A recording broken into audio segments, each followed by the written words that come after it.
Now, Matt, when I talk of Dave Hussey, one of Victoria's best batsmen of the last 25 years, what do you think of? That's a very good question. Well, I'm going to go back to when I first started with the Vics. I think Huss and Bobby Quiney were the first two that come up to me and sort of made me feel as welcome as I could in that squad. I remember we were in the indoors at the MCG, and it was one of my first training sessions coming up from Ballarat, little country boy, and intimidated as all hells. I look around the change room and there's blokes playing for Australia left, right and centre at the time. Your Wades, Hastings, Mackay, Siddle, Pattinson. I could keep naming them, Huss, Bobby. It was pretty ridiculous. But yeah, Huss and Bobby were definitely the first two that come up and sort of got around you, which made you feel a little bit, a bit better. And just that sort of calming nature that those two had was very good early on. I've put you under pressure by asking that question because Dave Hussey is sitting right opposite you. Welcome. Good Adam, to be part of this discussion. Yeah, very good. Thanks for that, Matt. I actually remember you coming into the dressing room. The indoor centre was quite nice. I was very much old though and finished and on the way downward slope, but Matt was this fresh-faced, very talented young boy, and I'm very happy to see him achieve everything he's achieving to date. Now, we wanted to get you on as our first guest. There's a number of things we need to talk to you about, but the first question I want to ask you is someone that was a Western Australian to come over and play for Victoria. What does Victorian cricket mean to you? Well, firstly, was a West Australian, now a Melburnian. I spent more of my adult life in Melbourne and very happy to be here as well. What does Victorian cricket mean to me? It's a really tough question to answer. The stock standard answer is everything, but I look back at that time to actually make the move in 2001 over to Melbourne. It was tough, it was daunting, it was difficult, but the way I look back on it, it's arguably the best professional decision I've ever made. Getting out of my comfort zone at home, back in Perth, Western Australia on the beach, where my mum did everything for me. It was quite a nice life, to actually having a goal and planning out and achieving that goal of playing first-class cricket was, best cricket decision, best professional decision I've ever made. Why did you do it? Was it exactly for all the reasons you said, or was it about opportunity? Was it playing cricket away from your brother? Obviously, your brother was such a famous cricketer, not so much when you first came to Victoria. What were the reasons around it, and what promises were made? No promises were made. I was very fortunate enough to get a phone call from Ian Crawford, the president of the Param Cricket Club back then, and he asked me over to play, and I didn't think much of it. I was very happy with my life. I lived on the beach, was at uni. I think I was in my 9th year of a 4-year degree at that stage. Took me 22 years to graduate, but I finally got there. I guess the carrot to dangle, the goal of always to play first-class cricket was always there, but deep down I probably didn't really want to play it. I was very happy with my comfortable life, had a nice girlfriend, family was very supportive, and I just thought I'd probably grow up playing club cricket in Perth and what could have been, be one of those players. I could have played first-class cricket, but then when an opportunity arises to move over, get out of your comfort zone, stand on your own 2 feet, get a proper job, and actually sort of work for something, it's sort of quite enticing and something you didn't want to pass up. And again, very, very thankful that Ian Crawford happened to make that call, albeit at 2:00 in the morning. So I'm not sure he really understands time difference in daylight saving times, but very happy I took the call and made the move. So once you got over Huss, I guess how quick did it take you to get into the Victorian system? You said you went to Paran when you moved over, but what was that sort of time frame like to get into the Victorian squad? Yeah, so I had 18 months of playing Premier Cricket, which I loved and needed. I was awful the first year. I played a lot of second 11 cricket for Victoria and did okay. Was just like an average player. Did poorly for Paran, and probably, if I'm brutally honest, probably wanted to move back home after the first year. And then my father said, "You're not coming home. Your room's taken. I've cleaned out all the stuff in your room, and it's all over your bed. So you're not coming home." So I did a full pre-season, winter, by myself. Got to the gym, caught the train into work every day. Then at night, had skill sessions with my then roommate Neil Schlittler and Brad Neiman. And then that year, I started doing well for Paran, and I think it was really late on in the year. A couple of boys missed an early morning swim session that David Hooks called on, and I was lucky enough to get selected, and the rest is history. Very good. I think going back to the move from WA, our head coach did something similar, I guess, later on in his career. Do you have any sort of memories, growing up with Buck or back in the junior days, or did you come across him in WA at all? And then how did you sort of see his transition to Victoria? So Chris and I have known each other since probably under 15 days. He was a very talented leg spin bowler batter, and I bowled off spin, who batted a little bit low down, bit cowboyish. Truth be told, we both played 17s for WA. He batted number 10 for Western Australia, bowling leg spin. He was the first choice spinner, and I was pretty much the 13th man in a 13-man squad as the off spinner, and batted pretty much 11. I was terrible. So, and then the year after, we played under 19s together, and he was the opening batter, and I think I batted 4 or 5 at that stage. So it's amazing how things quickly turn around. But what I remember of Chris, he knew his game inside and out. His dad was his personal batting coach. He worked terribly hard to get better, but his defensive game was just set him out from everybody else. He knew to stop the ball from getting him out, allowed him to bat for a long period of time. And yeah, when he had the opportunity to move over to Melbourne a few years later than that, he was actually, truth be told, he was going to go to Queensland, and we were going to England together. He was going to play, I think, for Northampton or Leicester at the time, and I was playing for Notts, and rang him to say, I'll catch up with you over there.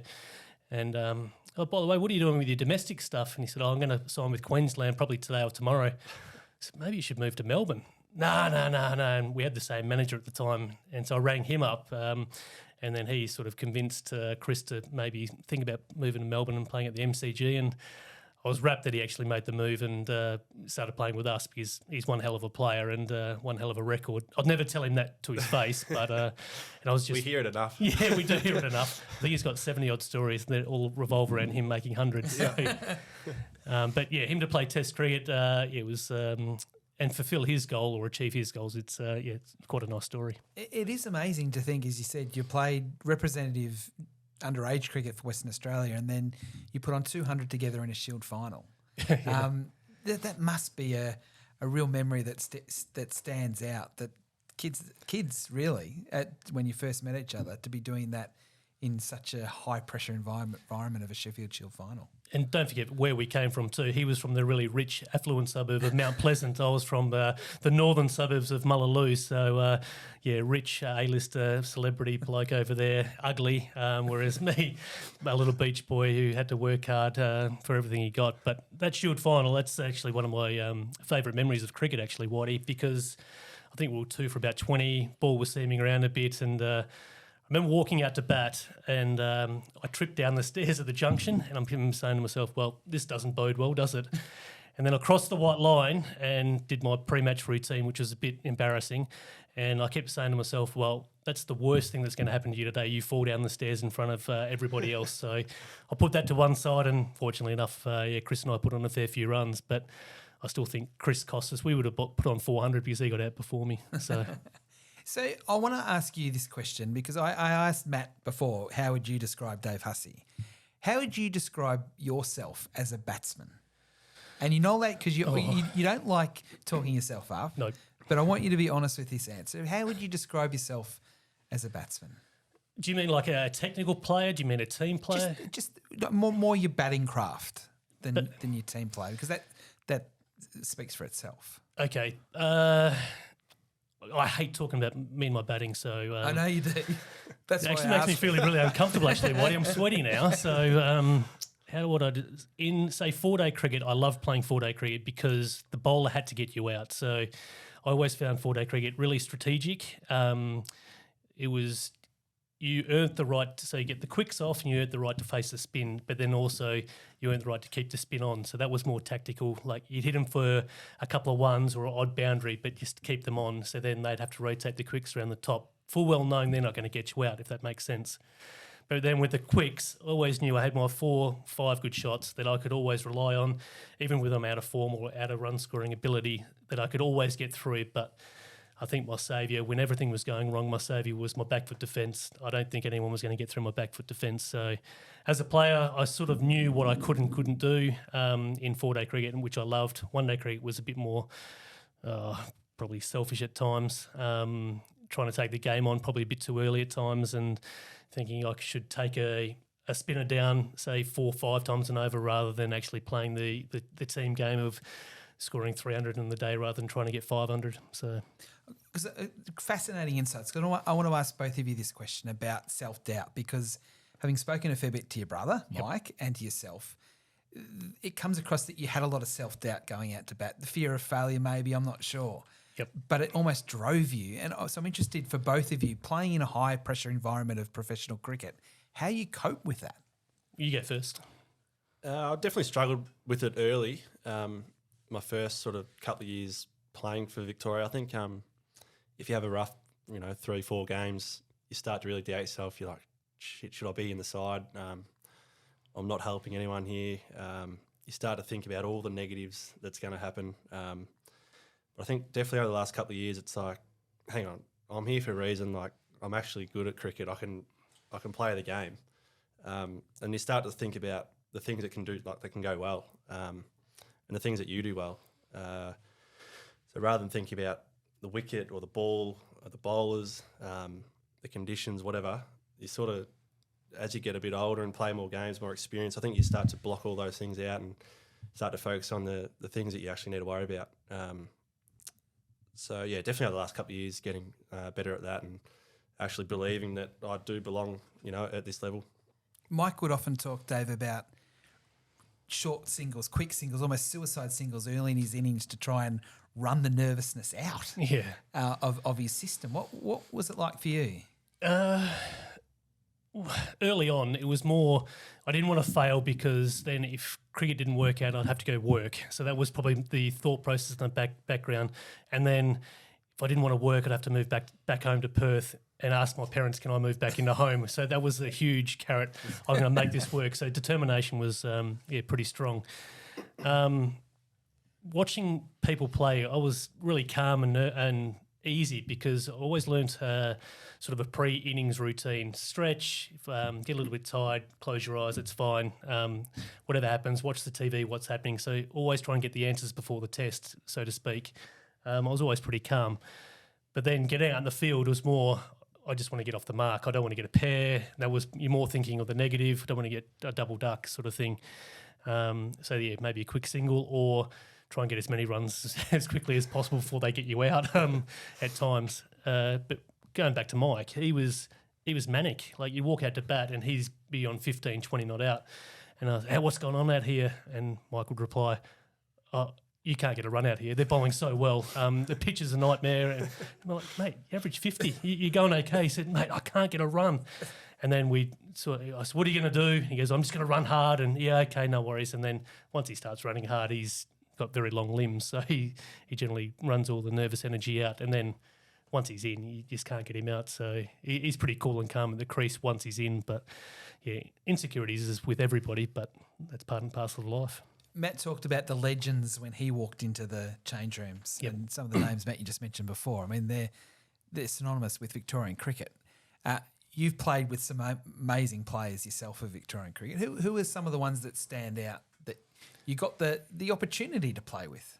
So the two best batters are Hodge and Elliott. Elliott was this cool, classy opening batsman who just seemed to have so much time. Like Brett Lee was bowling to him at the MCG, I remember this, and he was walking out to bat and his young son Zach at the time said, Dad, make sure you take out your super smasher to him. And if that was me ready to go out to bat, that'd probably finish me because I'd be focused on that rather than, and Matt, yeah, no worries, mate, yeah, no worries, Zach, I've got it.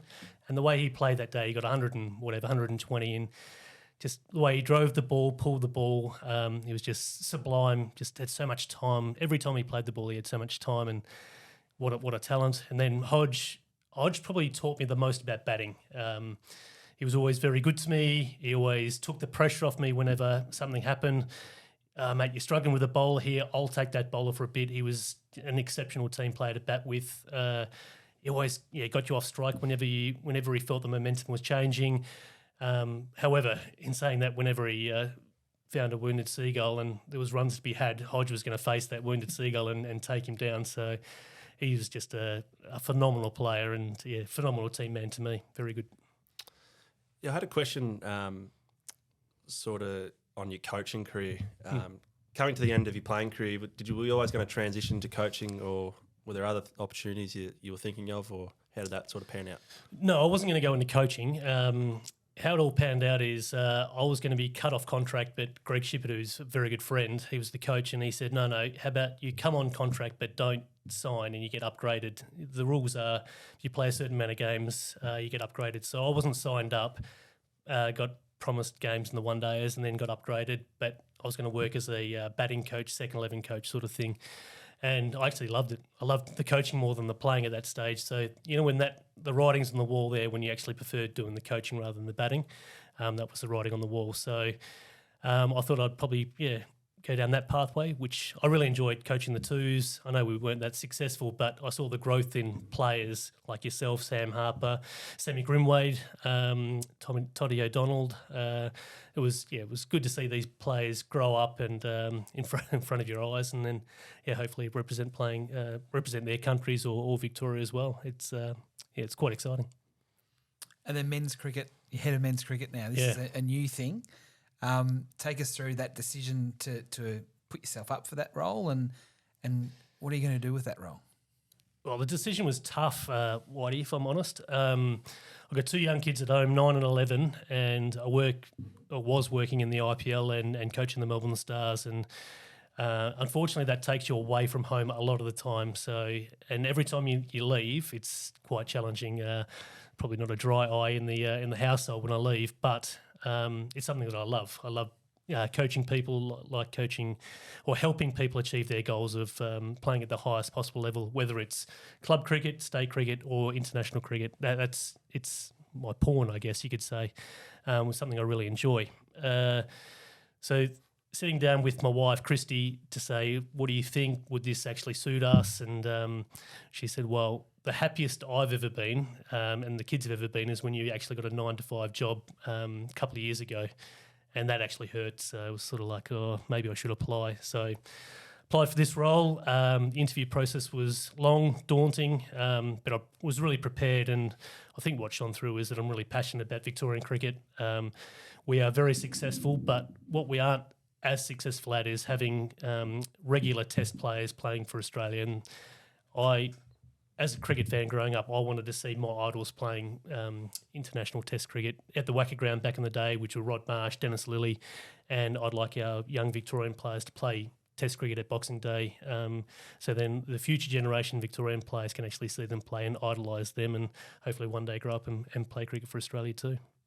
You got any last questions, Matt, for Huss before we let him go? Yeah, just one thing. What do you see as the backbone of a successful team off the field? What an excellent question. So my philosophy on support staff is they've got to be cool, calm and collected, right?